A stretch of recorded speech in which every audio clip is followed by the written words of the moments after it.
സമുദായ ശാക്തീകരണത്തിന്റെ സന്ദേശമുയർത്തി തൃക്കൊടിത്താനം ഫൊറാന പള്ളി അങ്കണത്തിൽ സംഘടിപ്പിച്ച 140ാമത് ചങ്ങനാശ്ശേരി അതിരൂപത ദിനാചരണം വിശ്വാസി സമൂഹത്തിന് പുത്തൻ ഉണർവായി.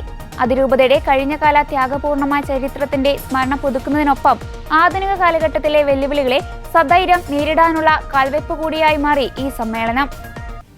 അതിരൂപതയിൽ നാം ഒരു കുടുംബം എന്ന ആദർശവാക്യം അന്വർത്ഥമാക്കിയ ചടങ്ങിൽ മാർത്തോമാ ശ്ലീഹായിൽ നിന്ന് കൈമാറി ലഭിച്ച വിശ്വാസം കഠിനാധ്വാനത്തിലൂടെ സംരക്ഷിച്ചു പോരുമെന്ന് വിശ്വാസികൾ പ്രഖ്യാപിച്ചു.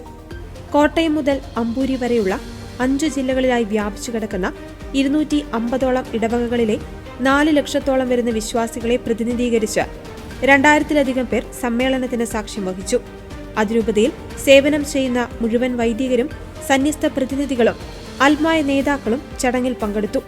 സമുദായത്തിന്റെ വളർച്ചയ്ക്ക് ഉദാത്തമായ സംഭാവനകൾ നൽകിയ sister Alice Fina CMC, advocate KC George Kalarickal, Jose John Vengathara, Abraham Puthenkalam, CA Antony Chennithala, കൂടുതൽ മക്കളുള്ള ജിനോ, ടിനു, ജോസഫ്, ജോസി തുടങ്ങിയവരെയും മികച്ച യുവസംരംഭകരെയും സമ്മേളനത്തിൽ ആദരിച്ചു.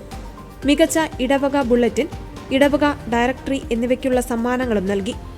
General convener monsignor Antony Ethakkattu, വികാരി ജനറൽമാരായ monsignor Mathew Changankari, monsignor Scaria Kanyakonil, monsignor John Thekkekara, chancellor father doctor George Puthumanamuzhiyil, procurator father Antony Malackal, Thrikkodithanam ഫൊറാന വികാരി ഫാദർ സെബാസ്റ്റ്യൻ പുന്നശ്ശേരി, അതിരൂപത ദിന കോർഡിനേറ്റർമാരായ father Cherian Kakkuzhy, father George Parackal, father Jacob Kalathiveettil, doctor PV Chero, general കൺവീനർമാരായ PJ ആന്റണി, ലിസി ബിജു, കൺവീനർമാരായ Dennis Joseph, Lali Elappunkal, Sibichan Kollassery, Babu Pazhayachira, Siby Kalangara, Lalichan Pulimoottil, Joshi Kollapuram, advocate George Varghese, Baby Kallupurackal, advocate Jobin Kuttikkattu, Merlin Mathew, TJ Sochappan, Jacob Kaniyaparambil എന്നിവർ നേതൃത്വം നൽകി.